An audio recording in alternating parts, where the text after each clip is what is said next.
먼저 돌로 치라. 여러분 이런 성가를 아시나요?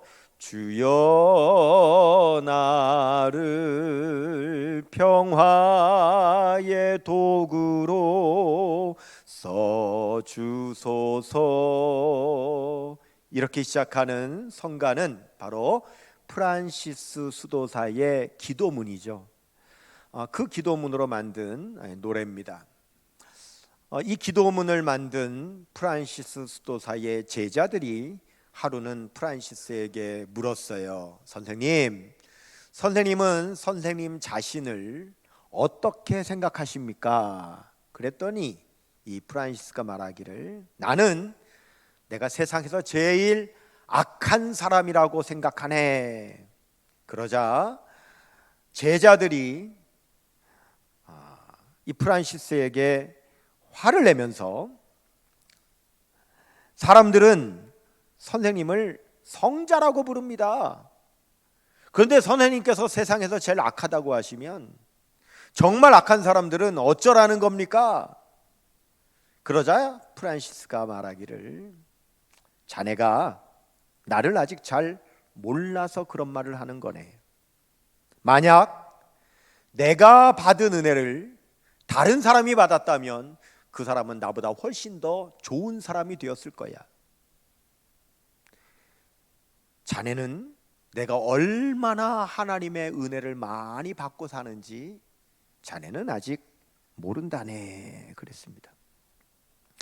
여러분, 은혜를 받은 사람과 받지 않은 사람의 차이를 아십니까? 은혜 받기 전과 받은 후의 차이를 아십니까? 그것은 은혜 받기 전에는 은혜 갚는 삶을 살아갈 수 없지만, 은혜를 받으면 은혜 갚는 삶을 살아갈 수 있게 된다라고 하는 거예요. 다윗은 하나님께 엄청 은혜를 받았어요. 그렇기 때문에 그는 고백하기를, 시편 116편 12절 말씀에 내게 주신 모든 은혜를 내가 여호와께 무엇으로 보답할까 그랬습니다. 은혜를 받았기에 그의 삶은 그 은혜를 보답하는 삶을 살아가는 거라는 거죠. 즉, 이 프란시스 수도사가 자신은 본래 선한 사람이 아니라 너무 많은 하나님의 은혜를 받았기에 나는 그 은혜를 갚는 삶을 살아가고 있는 모습을 보이는 것 뿐이다 라고 하는 겁니다. 오늘 본문 말씀에 보면 음행하다가 현장에서 붙잡힌 여인이 서기관과 바리새인들에 의해서 끌려 나왔습니다. 광장에 그가 꿀려졌고 많은 사람들 앞에 서게 됐어요. 근데 그 자리에 예수님이 계셨죠. 이 서기관과 바리새인이 예수님께 묻는 거예요. 오늘 본문 4절 5절 보시면, 예수께 말하되 선생이여, 이 여자가 간음하다가 현장에서 잡혔나이다. 모세는 율법에 이러한 여자를 돌로 치라 명하였거니와 선생은 어떻게 말하겠나이까? 그 여인을 돌로 치려고 하는 그 사람들 앞에 우리 예수님께서 말씀하십니다. 7절입니다.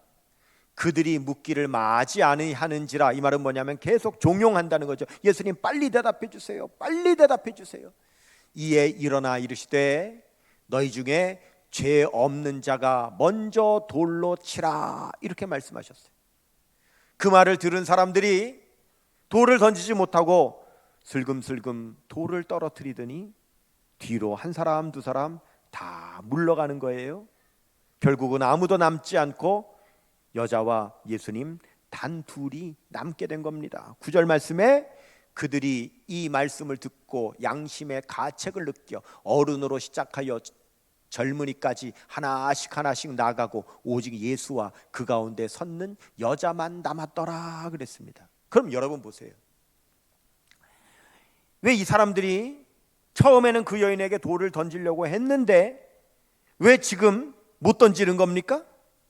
예수님의 말씀, 너희 중에 죄 없는 자가 먼저 돌로 치라. 즉 거기 있는 모든 사람들은 다 죄인이었던 거죠. 그러면 자기들이 다 죄인인데 그러면 왜 그 여인에게 돌을 던지려고 했습니까? 처음에는 그 이유는 인간은요, 사람은 그가 지은 죄와 똑같은 죄만 짓지 않았다면 그 사람을 비난하는 것이 사람이기 때문에 그래요. 몇 해 전에 나와서 큰 인기를 얻었던 드라마 가운데 혹시 여러분 슬기로운 감방 생활이라고 하는 드라마 보셨습니까? 저만 봤네요. 그 드라마는 한 감방 안에서 같이 지내는 죄수들의 그 감방 생활을 이제 표현한 그런 드라마인데요. 그 감방 안에 여러 죄수들이 있어요. 근데 이 죄수들이 서로 비난을 해요. 한 죄수는 회사 돈을 수백억을 횡령했어요. 근데 사실은 나중에 밝혀졌는데 자기가 횡령한 것이 아니라 그 돈은 원래 회사의 비자금으로 조성한 거예요. 그게 드러나서 그 오너가 감옥 가지 않게 하려고 그 직원이 다 덤탱이를 쓰고 자기가 들어오게 된 거예요. 그래서 그 사람이 감옥 안에 있는데 이 횡령한 사람이 있는데 그 옆에 있는 죄수가 이러는 거예요. 어떻게 수백억이라고 하는 돈을 횡령할 수가 있냐라고 막 비난을 하는 거예요. 그랬더니 이 비난하는 사람 옆에 있는 다른 죄수가 너는 사기치고 들어와 가지고 네가 무슨 비난을 하냐? 그러자 또 그 옆에 있는 다른 죄수가 또 비난하는 그 사람에서 너는 마약해 갖고 들어와 놓고 너는 누구를 비난하냐? 그랬더니 마약한 사람이 그래도 나는 다른 사람에게 피해는 안 줬어. 이러면서 서로 막 비난하는 거예요. 보세요. 그 감옥 안에 있는 사람들 다 죄수죠. 그런데 왜 다른 사람을 비난합니까? 뭐예요? 나는 그와 똑같은 죄는 짓지 않았다 이거예요. 같은 다 죄인이지만 사람은 인간은 자기와 똑같은 죄만 그 사람과 똑같은 죄만 내가 안 졌으면 그 사람을 비난하는 것이 인간이라는 거예요. 만일 여인을 향하여 돌을 던지려고 하는 사람들을 향해서 만일 예수님께서 너희 중에 간음하지 않은 자는 돌 던지라고 했다면 분명히 돌 던질 사람이 많을 거예요. 그런데 놀랍게 예수님은 그렇게 말씀하지 않으시고 너희 중에 죄 없는 자가 먼저 돌로 치라고 하니 그 중에 돌 던질 수 있는 사람이 아무도 없는 거지요. 예수님의 말씀이 놀라운 겁니다. 여러분, 이 세상에 죄 지은 누군가에게 돌 던질 수 있는 사람은 아무도 없습니다. 그만큼 죄 하나도 없이 깨끗한 사람은 아무도 없습니다. 예수님은 그 양심의 가책을 깨워주신 거예요. 여러분 한번 따라할까요? 이 세상에는 남에게 돌을 던질 수 있는 사람이 있는 것이 아니라 오직 하나님께 용서받아야 될 사람만 있다. 아멘입니까? 서기관과 바리새인들이 막 예수님께 대답하라고 막 종용을 해요. 그런데 우리 예수님께서 대답을 빨리 안 하세요. 그러시고는 몸을 굽혀서 땅에 손가락으로 글씨를 쓰세요. 여러분, 성경을 읽는 사람들이 이 부분을 굉장히 궁금해해요. 예수님께서 도대체 땅바닥에다가 뭐라고 쓰셨을까 많이 궁금해합니다. 제가 그 답을 말씀드리기 전에 먼저 우리가 알아야 될 것은 예수님의 행동입니다. 뭐라고 하셨냐면 6절 말씀에 보면 몸을 굽히사 그러셨어요. 근데 여러분 당연하죠. 땅바닥에 글씨를 쓰려면 당연히 몸을 굽혀야죠. 그런데 이 당연한 것을 성경이 일부러 기록하고 있는 것은 그 의미가 있는 거예요. 예수님은 이 서기관과 바리새인들의 가증함을 아셨어요. 여러분, 요한복음을 푸는 비밀 코드를 제가 누누이 말씀드렸죠. 뭐였습니까? 예수님은 다 아신다. 예수님은 이미 다 알고 계시는 거예요. 이 서기관과 바리새인들이 자기들이 의로워서 뭐 지금 그들이 정의의 수호자인 것처럼 이렇게 말하지만 사실은 그들의 숨은 의도가 있었어요. 6절 말씀 보시면 그들이 이렇게 말함은 고발할 조건을 얻고자 하여 예수를 시험함이로라. 그들은 지금 정의를 수호하려고 하는 것이 아니라 이 여인을 이용해서 예수님을 올무에 씌워가지고 예수님을 고발하여 죽게 만들려고 하는 그 마음 안에 아주 사악한 그런 가증함이 있었어요. 예수님이 그걸 아신 거예요. 예수님은 그 얼굴 보기 싫어서 몸을 굽히신 거예요. 하나님은 죄악에는 얼굴을 돌리시는 분입니다. 이사야서 59장 2절 말씀에 오직 너희 죄악이 너희와 너희 하나님 사이를 갈라놓았고 너희 죄가 그의 얼굴을 가리어서 너희에게서 듣지 않으시게 함이니라. 예수님은 보려고 하지를 않으신 거예요. 자신의 죄는 감추면서 다른 사람의 죄는 비난하고 정죄하는 사람들을 가리켜서 예수님께서 뭐라고 하셨느냐? 그런 사람들을 회칠한 무덤이라고 하셨어요. 마태복음 23장 27절 말씀에 화 있을진저 외식하는 서기관들과 바리새인들이여 회칠한 무덤 같으니 겉으로는 아름답게 보이나 그 안에는 죽은 사람의 뼈와 모든 더러운 것이 가득하도다. 예수님은 다 아시는 거예요. 겉으로는 정의를 수호하려고 하는 것처럼 보이지만 그 속으로는 지금 예수님을 죽이려고 하는 그 마음 안에 그 음모와 그 가증함이 있는 사람들, 회칠한 무덤 같은 걸 예수님은 보신 거예요. 그럼 예수님께서 그렇게 몸을 굽히사 뭐라고 쓰셨느냐? 우리가 너무 궁금하기 때문에 성경에는 전혀 기록이 안 돼 있지만 그래서 성경학자들이 나름대로 연구를 했어요. 예수님께서 뭐라고 쓰셨을까? 물론 추측입니다마는 가장 그럴듯한 가설은 뭐냐면 예수님께서 땅에다가 이렇게 쓰셨다는 거예요. 악한 생각, 살인, 간음, 음란, 도둑질, 거짓 증언, 비방, 탐욕, 악독, 속임, 음탕, 질투, 교만, 우매함, 불효 등등등등 계속 예수님께서 온갖 죄의 목록을 막 쓰셨다는 거예요. 여러분, 그 당시에 사람들이 글씨를 아는 사람이 많지 않습니다. 그렇기 때문에 아무리 많은 사람이 있었어도 예수님께서 땅바닥에다 쓰셔도 그걸 알아볼 수 있는 사람은 별로 없었어요. 그러나 누구는 글을 압니까? 서기관과 바리새인들은 글을 알죠. 그렇기 때문에 그 사람들이 먼저 보는 거죠. 그들이 예수님께서 글씨 쓰는 것을 보는데 그 예수님께서 쓰는 죄의 목록 가운데 자기가 지은 죄가 그 목록 가운데 있는 거죠. 거기에 그들이 양심이 찔리는 거예요. 왜?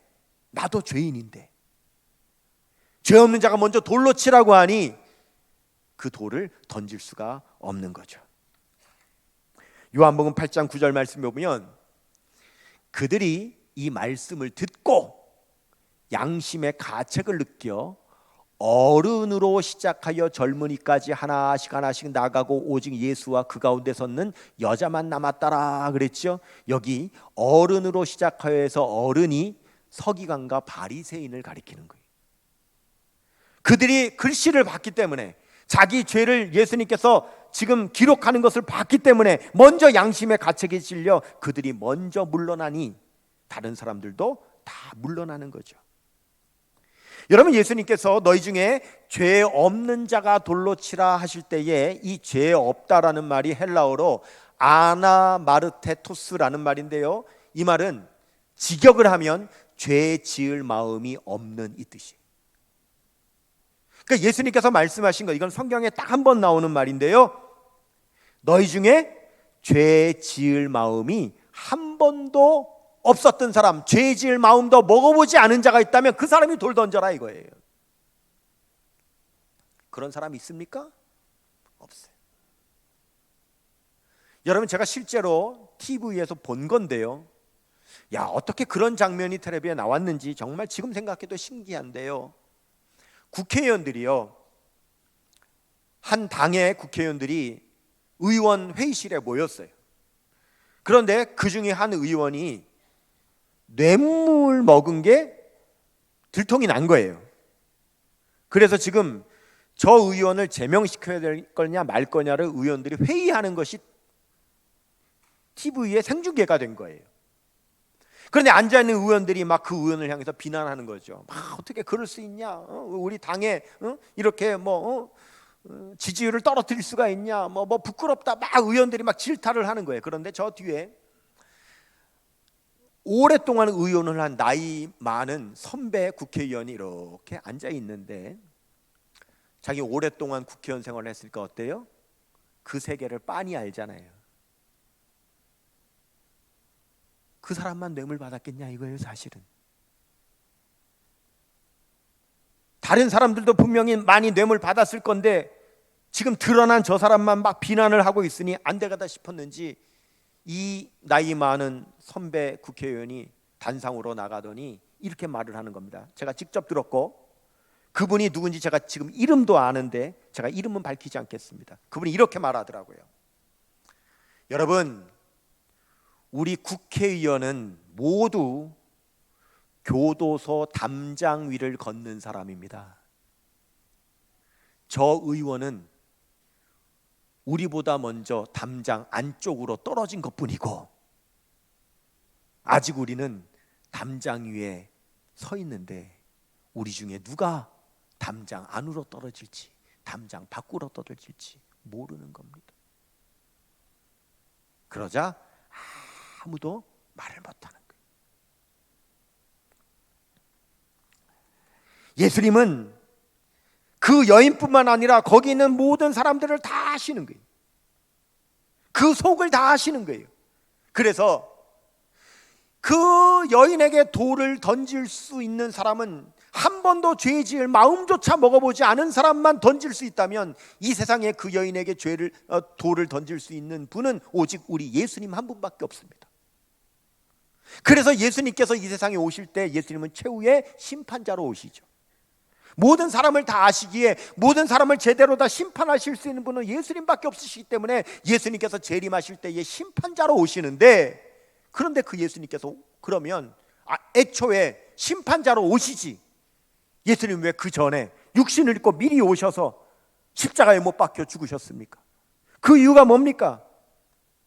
예수님은 우리를 심판하시기 전에 우리가 예수님을 의지하여 예수님 앞에 회개하고 나를 대신하여 흘리신 그 십자가의 보혈로 씻음 받아서 마지막 최후의 심판대 앞에 서지 않게 하시기 위해서 예수님께서는 미리 오셔서 십자가에 못 박혀 죽으신 거죠.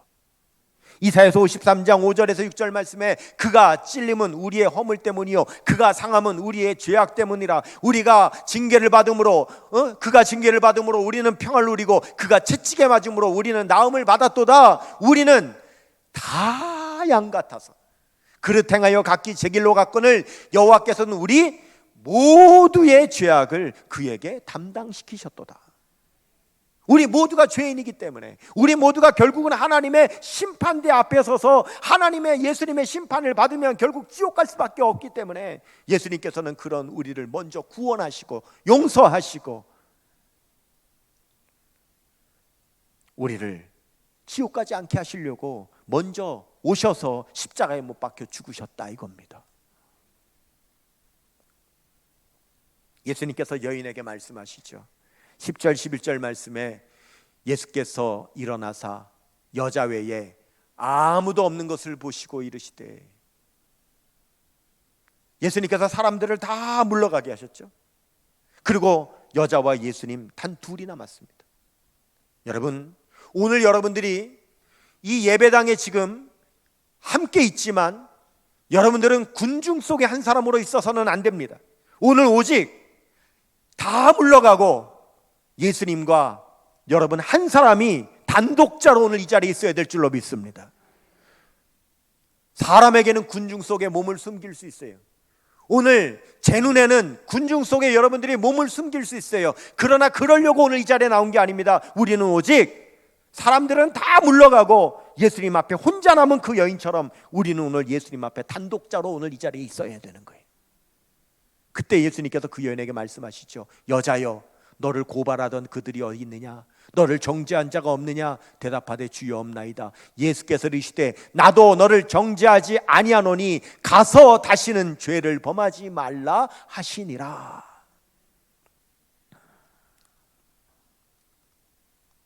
예수님은 그 여인을 향하여 돌 던지려고 하는 사람들 다 물리치시고 그 여인의 죄를 용서하시고 다시는 그 여인이 똑같은 죄를 범하지 않을 기회를 주시고 그에게 은혜를 베풀어 주셨어요. 여러분, 이 여인이 그 다음에 어떻게 살았을까요? 성경은 한마디도 하지 않습니다. 그렇지만 우리는 분명히 짐작할 수 있습니다. 그는 오늘 예수님에게 너무너무 큰 은혜를 받았기에 분명히 그 여인은 일평생 그 받은 은혜를 보답하는 삶을 분명히 살았을 줄로 믿습니다. 미국에서 목회하는 한 한인 목사님이 계시는데 그 목사님과 제가 친분이 있어요. 근데 이 목사님은 가끔 그 미국의 다른 미국인 목사님들 한 10분 정도를 모아가지고 한국에 와가지고 영성 수련회, 영성 세미나를 가끔 열어요. 목회자들을 초청해가지고. 근데 그분이 저의 지인이다 보니까 그분이 와서 영성 세미나를 열면 제가 참석을 하죠. 그런데 한 번은 그 미국인 목사님들이 참석한 사람들에게 그 집회마다 개인적으로 기도를 해줘요. 이렇게 손을 붙잡고 기도를 하는데 이분들이 참 영성이 있는 분들이니까 그 막 기도를 해주다가 이 미국인 목사님들이 막 예언도 나오고 막 그래요. 그러다 보니까 이분들이 영어로 기도를 하잖아요. 그러니까 이 기도, 물론 기도는 하나님이 받으시는 거지만 어차피 우리가 이제 기도 받는다는 표현을 하잖아요. 그래서 그 앞에서 이제 같이 기도를 드리는 그 한국 목사님들이 못 알아듣는단 말이에요. 그 기도 내용을 뭐 예언도 해주고 할 때 못 알아듣는단 말이에요. 그러니까 각 미국 목사님 옆에서 1대1로 통역을 해줘야 될 사람이 필요한 거예요. 그러니까 급하니까, 사람이 부족하니까 그 목사님이 저보고 그 한 목사님, 그 미국 목사님이 기도할 때 옆에서 기도 통역을 하라는 거예요. 근데 여러분, 제가 사실은 영어 통역을 못 하거든요. 근데 급하니까 저보고도 하래요. 그게 어떻게 해요? 그런데 참 감사한 것은 제가 다른 건 통역 못해도 그 미국 목사님이 기도해 주는 건 통역할 수 있는데, 왜냐? 사실은 한 단어만 들리면 통역할 수 있어요. 땡큐 그러면, 여러분, 기도 중에 땡큐면 무조건 하나님 감사합니다지, 기도 중에 땡큐가 사람 감사합니다는 아니잖아요. 그러면 땡큐만 들리면 하나님 감사합니다 통역하면 대충 맞아요. 그러니까 기도 통역은 하는 거죠. 그래서 옆에서 제가 한 분 목사님과 짝을 이루어서 그분이 기도하는 것마다 다 통역해주고 하면서 그분하고 친해졌어요. 근데 이 미국인 목사님이 연세가 좀 있는 분인데 저에게 자기 얘기를 하는데 이런 얘기를 해요. 본인이 목회하기 전에 직업이 군인이었대요. 그래서 걸프전에 참전을 했답니다. 근데 이분의 주특기가 뭐냐 하면 하는 일이 스나이퍼예요. 저격수.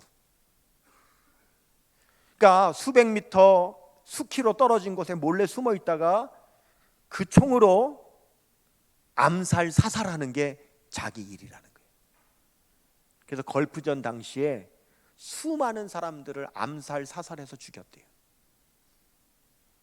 그리고 전역을 하고 이분이 목사님이 되셨는데, 목사님이 되고 나서 그것이 너무 양심에 가책이 되는 거예요. 그 수많은 사람들을 저격해서 죽였다는 게 너무 죄책감이 들고 너무 괴로운 거예요. 사실 여러분, 미군이 그렇게 했다면 이분은 전쟁 영웅이죠. 훈장을 받을 일이죠. 그렇지만 그걸 떠나서 개인적으로 목사인 자신으로서는 그게 너무너무 괴로운 거예요. 견디지를 못해. 아무리 기도해도 그 마음에서 놓여지지가 않는 거예요. 목회를 하면서 교인들한테 자기가 과거에 어떤 사람이라는 걸 한 번도 밝히지를 못하는 거예요. 말을 못하는 거예요. 그렇게 괴롭게 사는데 한 번은 그 목사님 교회에 부흥회가 열려서 한 강사님이 오셨는데, 이 강사 목사님이 가만히 보니까요, 사람의 마음을 꿰뚫어 보는 투시의 은사가 있는 거예요. 그러니 이 목사님이 덜컥 겁이 나는 거예요. 자기 속을 들여다볼까 봐. 그 자기 자신을 알까 봐 너무 두려워서 아무도 없을 때 그 강사 목사님한테 그랬대요. 목사님, 내 속이 보입니까? 그랬더니 이 목사님이, 강사님이 이 목사님 손을 잡고 이렇게 한참을 기도하다가 이러더래요. 기도하다가 보입니다. 너무 겁이 나는 거죠. 근데 이러더랍니다. 보이는데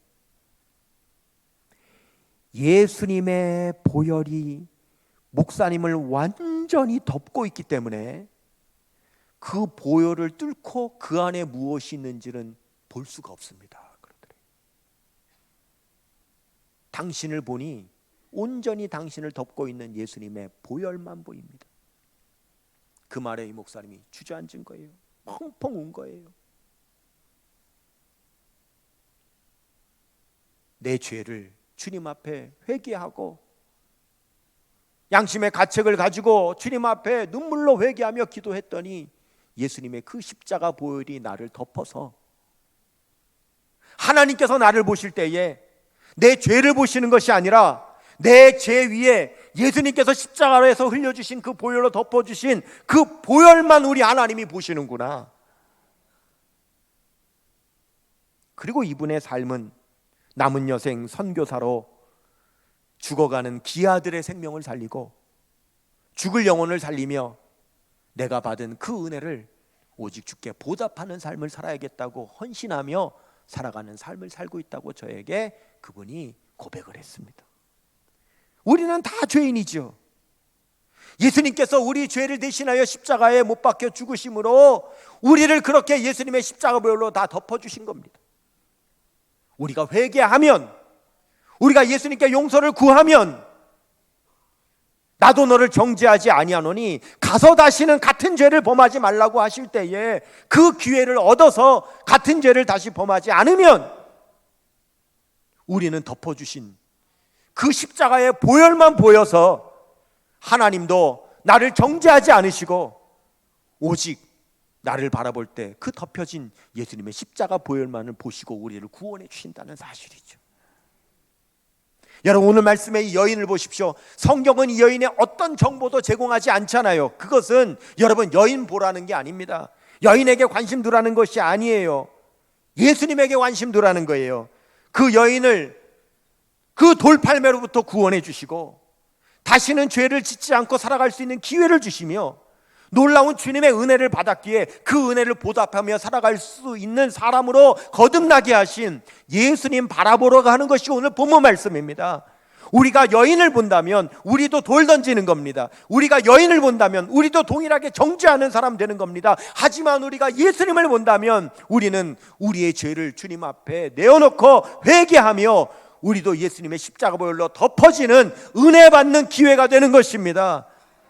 그 예수님 바라보며 살아가는 저와 여러분 되시기를 주님의 이름으로 축원합니다. 기도하겠습니다. 나도 너를 정죄하지 아니하노니 다시는 죄를 짓지 말라고 하신 예수님의 말씀처럼 우리 예수님께 용서받고 다시는 동일한 죄를 짓지 않으며 받은 은혜를 보답하며 살아가는 구원받은 자의 최선의 삶을 살게 하여 주옵소서. 예수님의 이름으로 기도드리옵나이다. 아멘.